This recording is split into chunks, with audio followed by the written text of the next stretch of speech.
Hey YouTube, South Paul Pete here. What I have today for Mini Lock Monday is this puny little globe lock made in China. I'm going to use top of the keyway tension here. Okay, and I'm going to use kind of a deeper hook on this. Start with pin 1, pin 2, 3, 4, and we're open.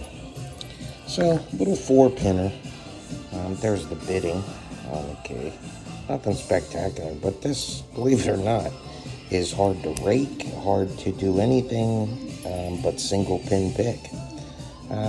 So we got it. Have a great Monday. Hope everybody has a wonderful week. And rock and roll. Support your people. Love you.